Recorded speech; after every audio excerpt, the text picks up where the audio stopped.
नमस्कार, मैं हूं शहनवाज अख्तर और आप देख रहे हैं न्यूज़ 11 भारत। आज हम बात कर रहे हैं झारखंड के गौरव रिनपास की, यानी झारखंड का इकलौता मनोचिकित्सा संस्थान, जिसकी स्थापना 1925 में हुई थी 4 सितंबर को, और एक साल बाद अब ये संस्थान 100 बरस का हो जाएगा। इस संस्था का भविष्य कितना सुंदर होगा, इसका इतिहास कितना गौरवशाली है, आइए देखते हैं इस रिपोर्ट में।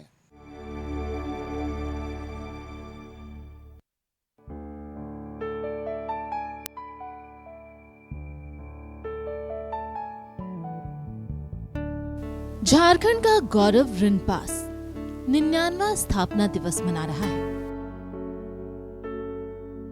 4 सितंबर 1925 को अंग्रेजी शासनकाल में रिनपास की स्थापना हुई थी। आज ये किसी पहचान की मोहताज नहीं। आज की तारीख में यहाँ मानसिक रोगियों की संख्या 580 के करीब है, जबकि ओपीडी में मरीजों की संख्या लगातार बढ़ रही है। रोजाना 300 से 400 लोग ओपीडी में अपना इलाज करा रहे हैं, जहां उन्हें फ्री काउंसलिंग के साथ मुफ्त में दवाइयां भी दी जाती हैं। रिनपास के निदेशक का कहना है कि रिनपास में जल्द ही फैमिली वार्ड खोलने की योजना है, ताकि इलाज के दौरान मरीज अपने परिवार के साथ भी रह सके। यही नहीं, एक चाइल्ड वार्ड भी खोलने की तैयारी है। पेशेंट 580 तक का मरीज मेल फीमेल लेके रहते हैं और बेड्स है 550। तो इससे पता लग रहा है कि एडमिशन रेट बढ़ता जा रहा है। मतलब हमारा रिनपास का जो सर्विसेज है अच्छा है और पेशेंट के लिए बेनिफिशियल हो रहा है।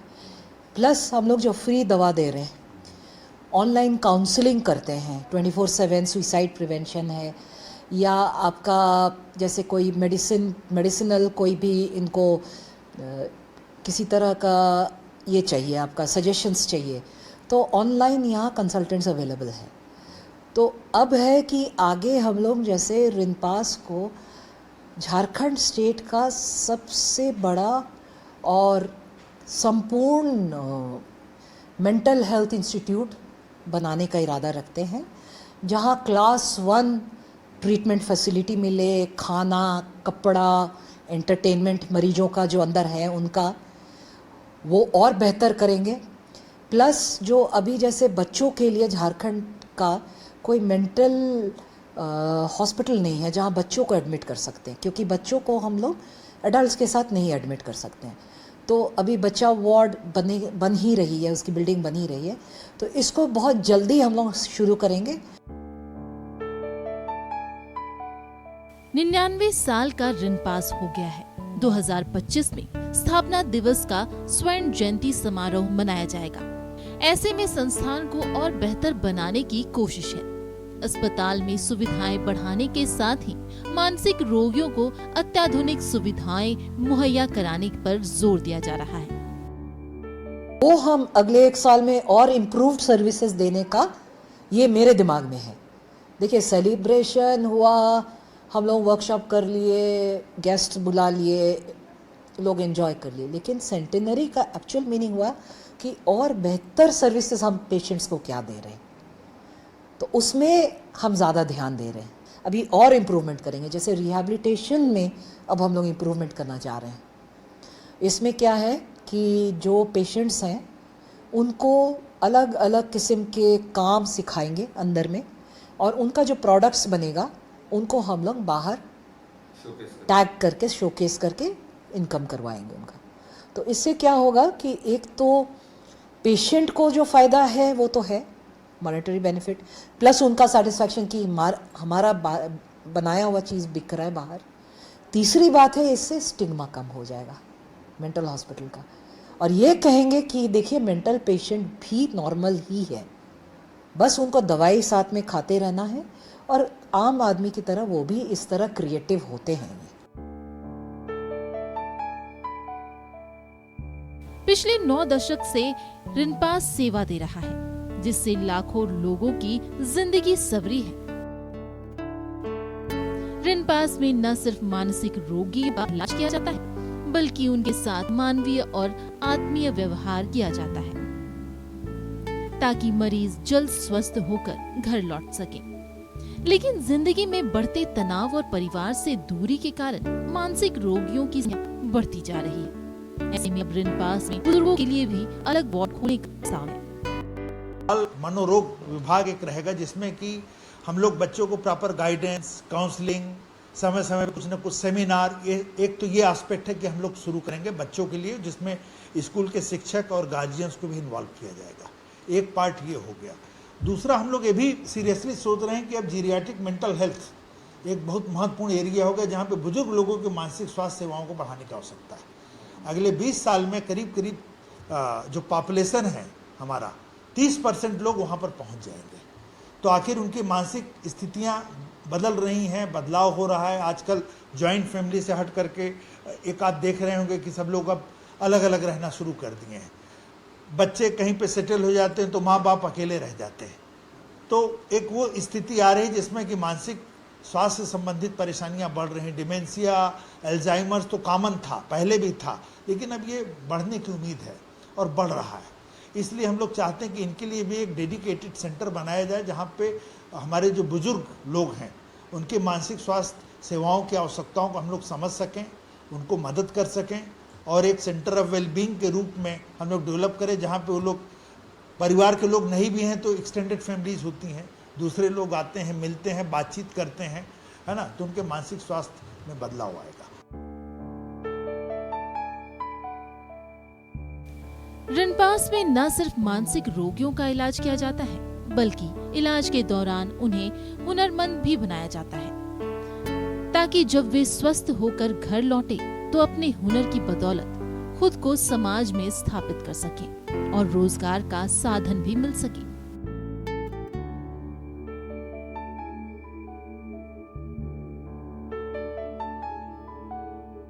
यही वजह है कि झारखंड सरकार के स्वास्थ्य विभाग द्वारा संचालित इस मनोचिकित्सक संस्थान की ख्याति न सिर्फ झारखंड बल्कि राज्य के बाहर तक फैली हुई है।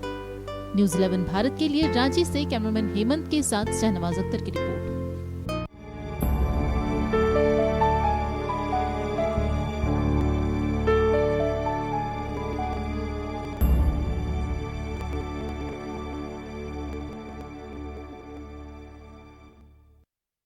ओपीडी किसी भी अस्पताल का चेहरा होता है। रिनपास का भी अपना एक ओपीडी है, जहां पर दूर दूर से मरीज आते हैं। उनको अलग अलग दक्ष डॉक्टर देखते हैं और संबंधित विभागों में भी भेजते हैं। यहाँ पर पैथोलॉजी भी है, गायनी वार्ड भी है, डेंटल वार्ड भी है और ऑप्थाल्मिक सेंटर भी। सबसे खास बात यह है कि मरीजों को यहाँ से मुफ्त दवाइयाँ भी दी जाती हैं। एक रिपोर्ट।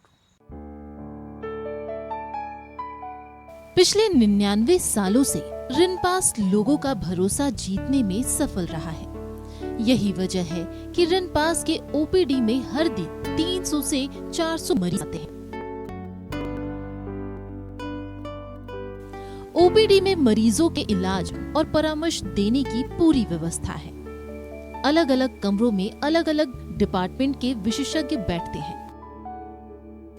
अगर किसी को तनाव की शिकायत है तो मानसिक रोग विशेषज्ञ देखते हैं। वहीं मानसिक रोगियों के लिए फिजिशियन की भी व्यवस्था है। हाल के दिनों में नशे की लत के मरीजों की संख्या बढ़ी है। ऐसे में नशे के लत को छुड़ाने के लिए दवा के साथ काउंसलिंग की भी व्यवस्था है। साथ ही जांच के लिए पैथोलॉजी की भी व्यवस्था है। यहाँ मरीजों की संख्या जो है प्रतिदिन जो है 300 से 400 के करीब है ना। और इनमें से जो विभिन्न तरह के मरीज आते हैं, इसमें साइकोसिस, न्यूरोसिस के पेशेंट रहते हैं, है ना। इसमें फिर जो है अभी जो है सब्सटेंस एब्यूज़ के केसेस जो हैं बहुत ज़्यादा बढ़ रहे हैं। क्या मतलब क्या हुआ? मतलब जो नशे के आदी है ना, नशे के, चाहे वो गांजा हो गया, है ना, ब्राउन शुगर के पेशेंट हो गए, अल्कोहल के पेशेंट हो गए, जो इसके आदी हो गए, वो जिनकी इस तरह का सेवन करने से जिन मानसिक स्थिति पे असर पड़ता है, वो जो उनके अभिभावक हैं वो उनको लेकर आते हैं, है ना, और फिर यहाँ पर असेसमेंट होता है उनका, और फिर लगता है कि उनको अगर भर्ती करके इलाज करना जरूरी है तो इनको हम लोग भर्ती करते हैं, और फिर इनका अंदर में प्रॉपर काउंसलिंग भी होता है ना, थेरेपी भी होती है, और उसके बाद जब पूरा स्टेबल जब हो जाता है तो उनको जो है फिर डिस्चार्ज कर दिया जाता है एक रेगुलर फॉलोअप में आने के लिए, कि वो फिर जो है एडमिशन के बाद फिर आते रहें या प्रॉपर रेगुलर फॉलोअप में आते रहें।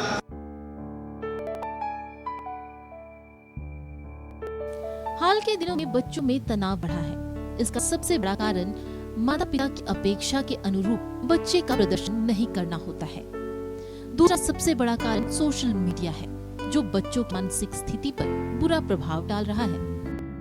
और इसे मेंटल कंडीशंस के केसेस जो हैं काफ़ी बढ़ रहे हैं। इसका प्रमुख कारण में जैसे अभी का जो स्कूल जाते हुए जो बच्चे हैं, उनमें क्या होता है कि सफल होने का और जो पेरेंट्स या अपने एक्सपेक्टेशंस को पूरा करने का, इनमें क्या रहता है, हमेशा प्रेशर बना रहता है, वो स्ट्रेस में जीते हैं, जिसके चलते क्या होता है कि लॉन्ग टर्म में वे एंग्जाइटी डिप्रेशन के शिकार हो जाते हैं और उन्हें भी जो है इलाज की ज़रूरत पड़ता है। तो ऐसे भी मरीज आते हैं। साथ ही आप देखिए कि सोशल मीडिया जो है, सोशल मीडिया और टेक्नोलॉजी, ये इनका बहुत आसानी से जो है उपलब्धता हर कोई को मिला हुआ है, हर नागरिक को मिला हुआ है, तो ये इतना यूज, ये इसमें इतना समा गए हैं कि इनको लोनलीनेस और डिप्रेशन जैसे बीमारी का से गुजरना पड़ता है, तो इनको भी इलाज की ज़रूरत पड़ती है। ओपीडी में हर दिन मरीजों की संख्या बढ़ती जा रही है। ऐसे में दूसरे तल्ले पर ओपीडी का विस्तार किया जा रहा है। कोशिश की जा रही है कि फॉलोअप के लिए आने वाले मरीजों को अलग रखा जाए, जबकि नए मरीजों को देखने की व्यवस्था अलग हो।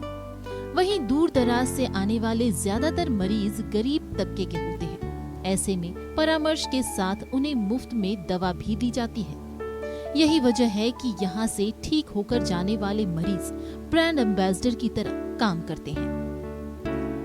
न्यूज़ 11 भारत के लिए कैमरामैन हेमंत के साथ रांची से शाहनवाज अख्तर की रिपोर्ट।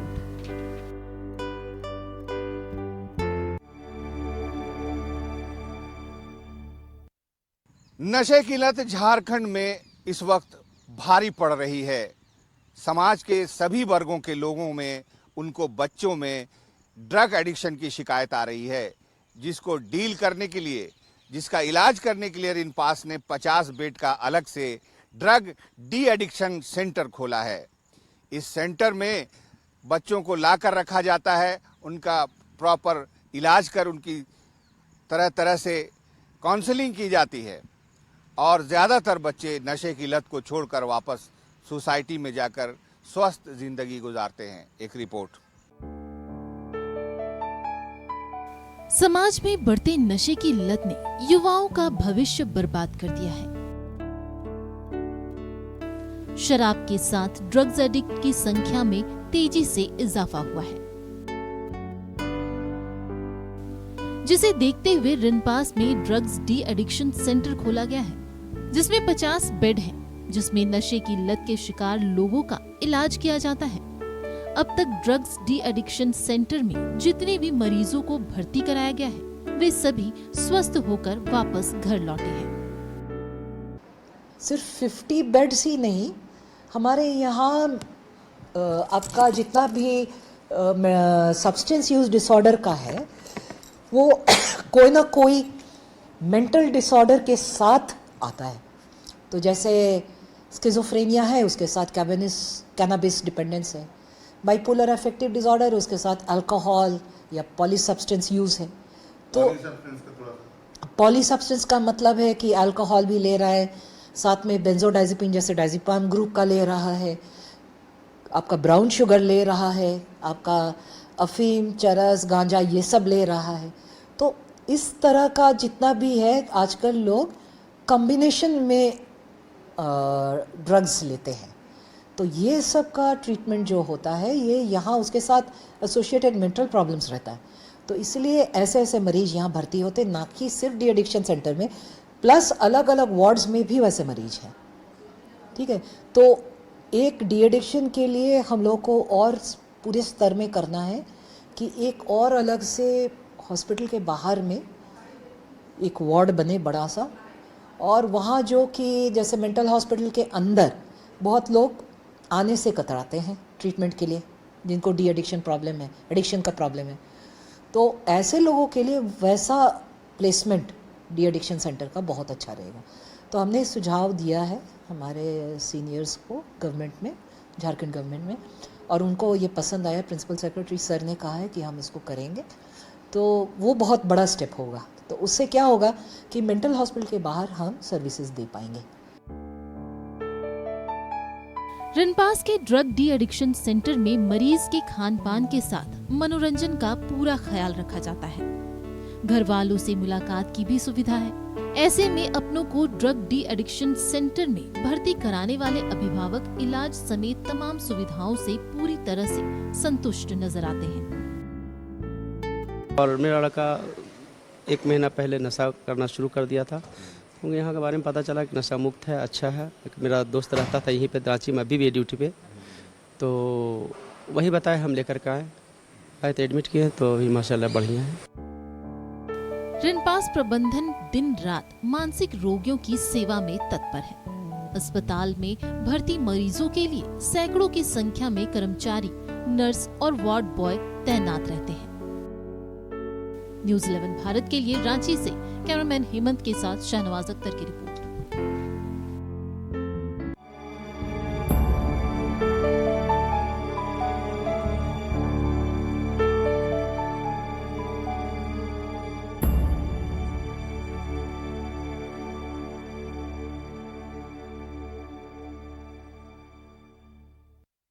आत्महत्या या सुसाइड आज के समाज का बहुत बड़ा कलंक है।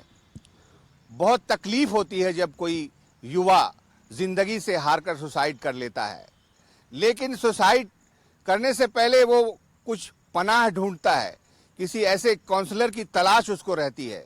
ये तलाश रिनपास में टेली काउंसलिंग सेंटर में आकर पूरी हो जाती है। यहाँ का टोल फ्री नंबर है जो समाज में तमाम तरह के डिस्प्ले सेंटर में डिस्प्ले किया जाता है। युवा यहाँ पर फोन करते हैं, उन्हें उचित काउंसलिंग मिलती है, उचित सलाह मिलती है, उनका दर्द बांटा जाता है, उन्हें चिकित्सीय परामर्श मिलता है और बहुत सारे युवा सुसाइड से बाज आ जाते हैं।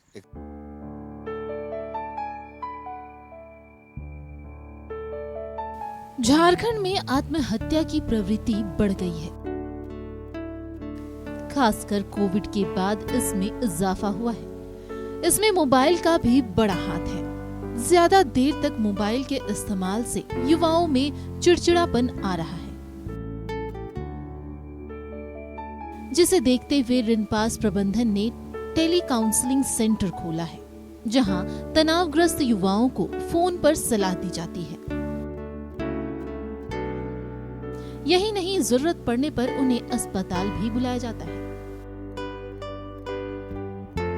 सुसाइड प्रिवेंशन के लिए टोल फ्री नंबर कई इधर 2-3 साल से चल रहा है, और उसमें 24/7 कोई ना कोई अवेलेबल है।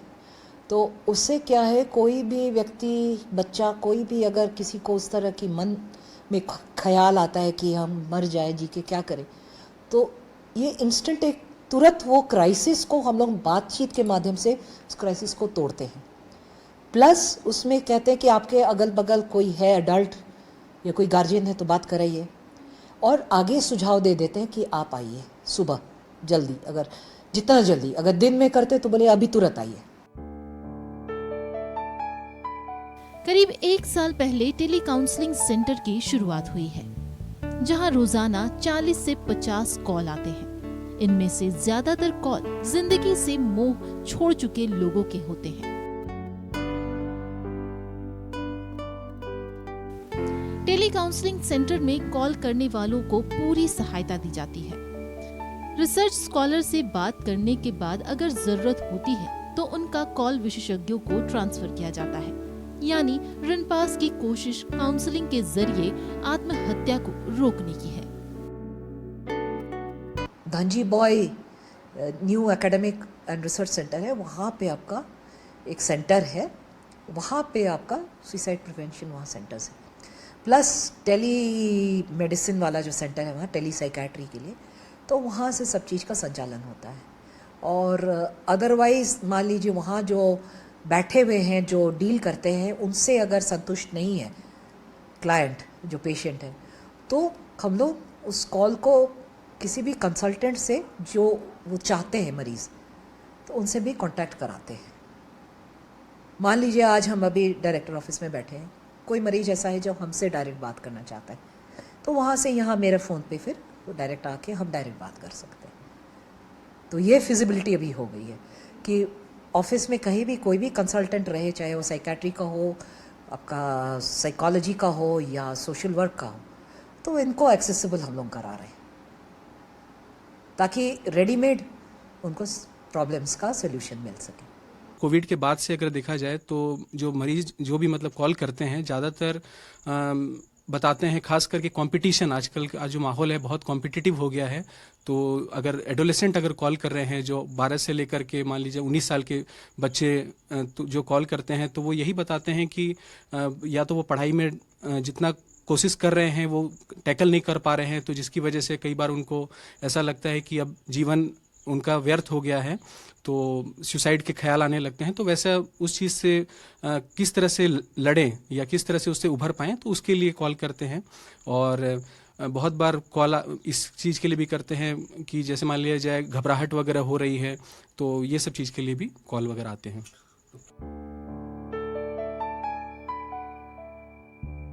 मौजूदा दौर में आत्महत्या की बढ़ती प्रवृत्ति एक ज्वलंत समस्या है, लेकिन रिनपास की कोशिश काउंसलिंग के जरिए सुसाइड को रोकने की है। रिनपास कैंपस में बने ये टेली काउंसलिंग सेंटर का फायदा झारखंड समेत आसपास के राज्यों के युवाओं को भी मिल रहा है। न्यूज़ 11 भारत के लिए कैमरामैन हेमंत के साथ सहनवाज अख्तर की रिपोर्ट।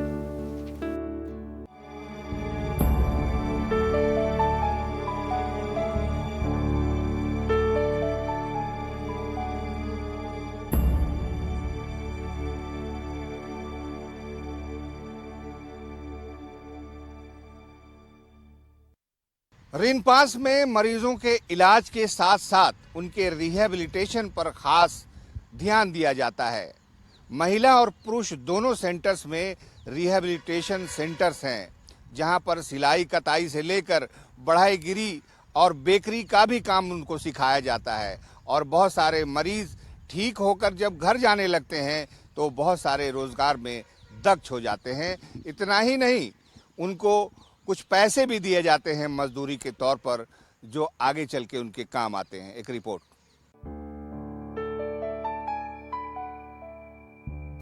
रिनपास में न सिर्फ मरीजों का इलाज होता है, बल्कि उन्हें हुनरमंद भी बनाया जा रहा है ताकि स्वस्थ होने पर वे आत्मनिर्भर हो सके। महिला और पुरुष रोगियों के लिए अलग अलग सेक्शन है, जहां रोगियों को अलग अलग हुनर सिखाए जाते हैं।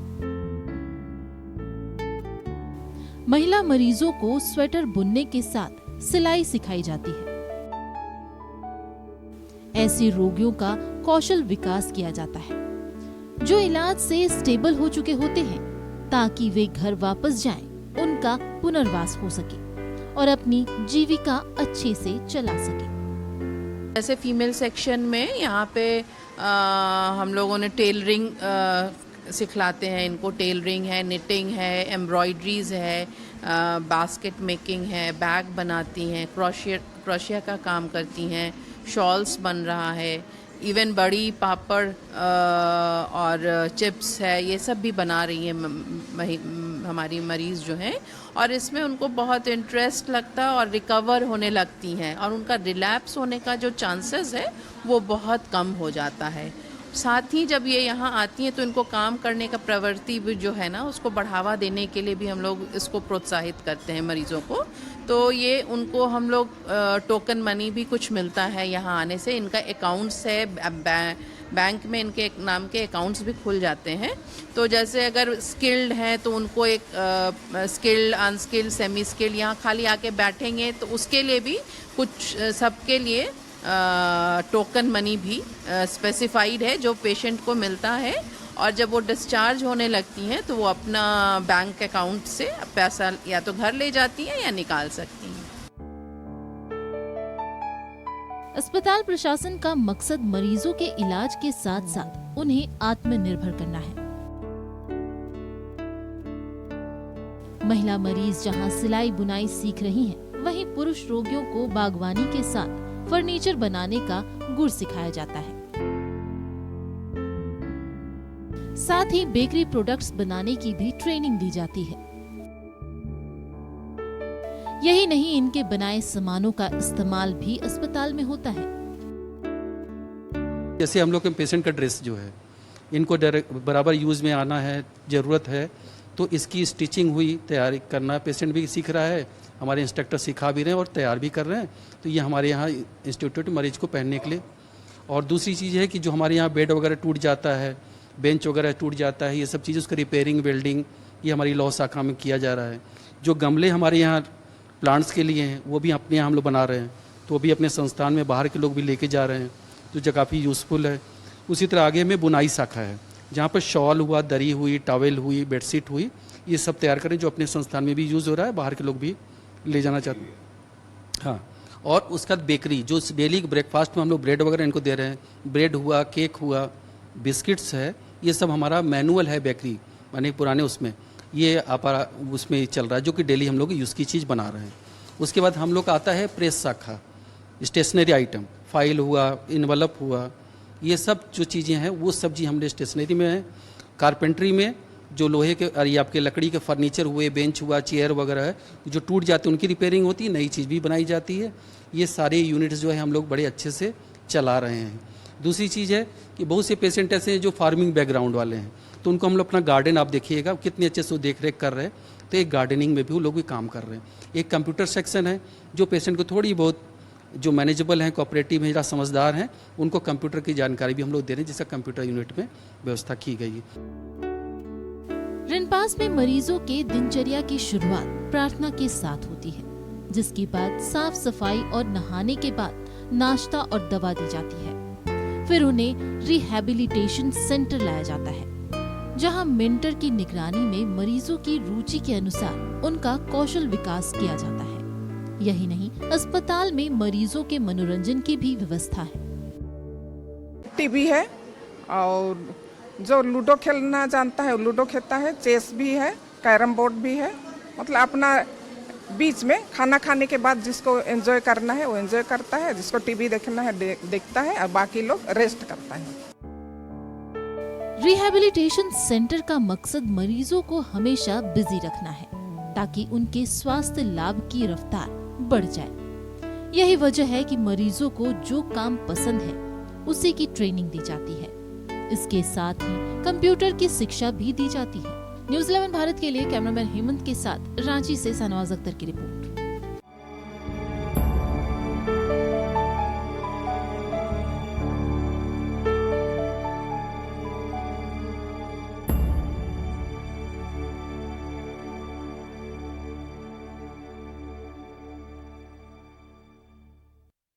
आपने देखा कि रिनपास किस तरह झारखंड का गौरव बना हुआ है। आने वाले कल में जब यह संस्थान 100 वर्ष का होगा, इस संस्थान में कई नई चीजें आपको देखने को मिलेंगी, जिसमें एक फैमिली वार्ड भी होगा, जहां मरीज अपने परिवार के साथ रहकर अपना इलाज करा सकेगा। इसके अलावा एक बच्चा वार्ड भी खोलने की योजना है, ताकि बच्चों में उभर रही बीमारियों का इलाज कराया जा सके, जिसकी व्यवस्था अभी नदारद है। इसके अलावा बुजुर्ग मरीजों के लिए भी अलग से एक वार्ड बनाए जाने की योजना है।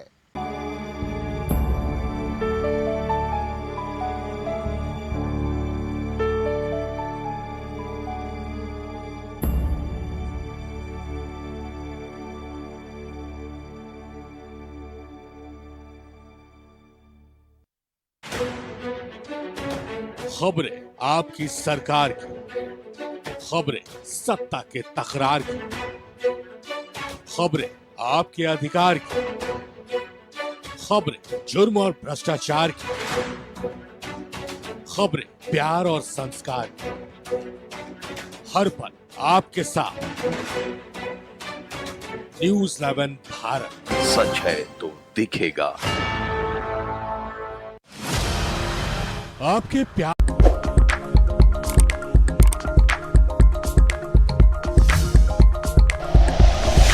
Like and share videos, subscribe करें हमारा चैनल और प्रेस करें बेल आइकॉन। न्यूज़ 11 भारत, सच है तो दिखेगा।